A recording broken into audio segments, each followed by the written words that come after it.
क्या आपने कभी सोचा है कि जब भगवान स्वयं निश्चय कर लें कि अब इस जीव का कल्याण इसी जन्म में होना चाहिए, अब इसके सारे दुख समाप्त होने चाहिए, अब इसे संसार की भटकन से मुक्त किया जाना चाहिए, तो फिर कोई भी शक्ति उसे संसार में नहीं रोक सकती, क्योंकि अब उसका भाग्य बदल चुका होता है।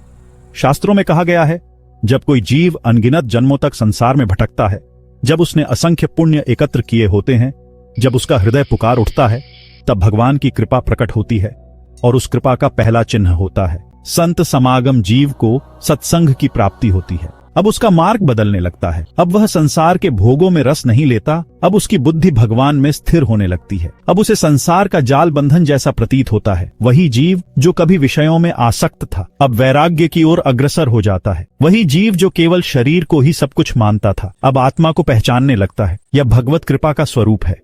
जब किसी को ऐसा सत्संग मिले, ऐसा संत का संग मिले, जहाँ भगवान की महिमा हो, जहाँ हरि नाम का गान हो, जहाँ राधा रानी की कृपा चर्चा हो, तो निश्चय जानिए यह उसका अंतिम जन्म है। संत समागम कोई संयोग नहीं है, यह जीवन का सबसे बड़ा सौभाग्य है जो लाखों करोड़ों पुण्यों के बाद मिलता है। और जब यह मिल गया तो समझो अब जीवन व्यर्थ नहीं जाएगा, अब केवल कल्याण होगा। जब साधु की वाणी जीव के कानों में पड़ती है, जब वह प्रभु की लीला सुनता है, जब वह संत की आंखों में करुणा और ज्ञान देखता है, तो उसका चित्त प्रभु की ओर खींचने लगता है। अब तक जो संसार प्रिय था वह अब पराया लगता है। अब जो नाम अजनबी था वही सबसे निकटतम हो जाता है। अब भगवान का नाम उसके रोम रोम में बसने लगता है।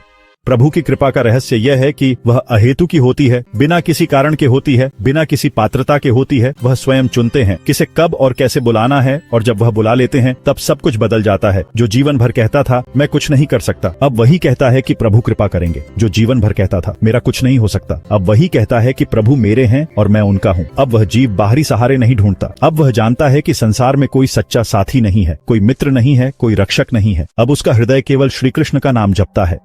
सत्संग में जब वह यह सुनता है कि हरि नाम ही प्रभु का स्वरूप है, कि राधा नाम ही हरि को प्रकाशित करता है, तो उसका जीवन उस नाम में ही विलीन हो जाता है। नाम के बिना अब उसे कुछ भी प्रिय नहीं लगता। अब उसे न संबंधों में आनंद आता है, न पदार्थों में, न सम्मान में। अब उसका मन केवल श्रीहरि में रमण करता है। अब वह झूठे ही सही प्रभु से प्रेम मांगने लगता है। अब वह झूठे ही सही कहता है कि हे प्रभु, मुझे आपके दर्शन चाहिए, मुझे आपकी शरण चाहिए, मुझे आपके चरणों में प्रेम चाहिए। और प्रभु उस झूठ को भी सच बना देते हैं, क्योंकि वे भाव के भूखे हैं। वे यह नहीं देखते कि भाव कितना सच्चा है, वे यह देखते हैं कि यह जीव मेरी ओर झुक रहा है या नहीं। और जब वह देख लेते हैं कि यह जीव मेरा आश्रय लेना चाहता है, तो वे उसी क्षण उसे अपना बना लेते हैं। उसका सब कुछ बदल जाता है, उसका जीवन, उसका उद्देश्य, उसकी मति, उसकी गति सब बदल जाती है।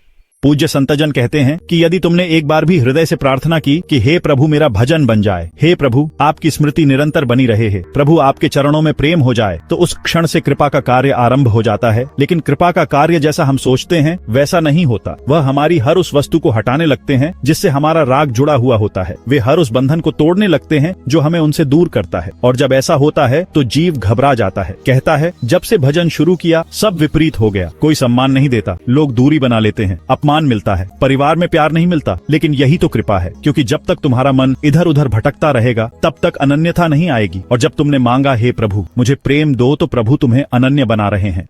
अनन्य बनना आसान नहीं है, इसके लिए अन्य सबका अंत होता है। और जब अन्य का अंत होता है तो जीव को पीड़ा होती है, लेकिन उस पीड़ा में ही प्रभु का अमृत छिपा है। जब जीव यह समझ जाता है कि कोई मेरा नहीं है, तभी वह प्रभु को अपना मानता है। और जब प्रभु को अपना मान लेता है तो फिर उसे कोई नहीं रोक सकता, फिर तो वह भगवान का हो जाता है। आज इस बात को अपने हृदय में गहराई से उतार लो कि यदि तुम्हें साधु संग मिला है, यदि तुम्हें प्रभु चर्चा सुनने को मिल रही है, यदि तुम्हारा मन अब संसार से हटकर भगवान की ओर जाने लगा है, तो यह कोई सामान्य बात नहीं है। यह भगवत कृपा का सबसे स्पष्ट प्रमाण है।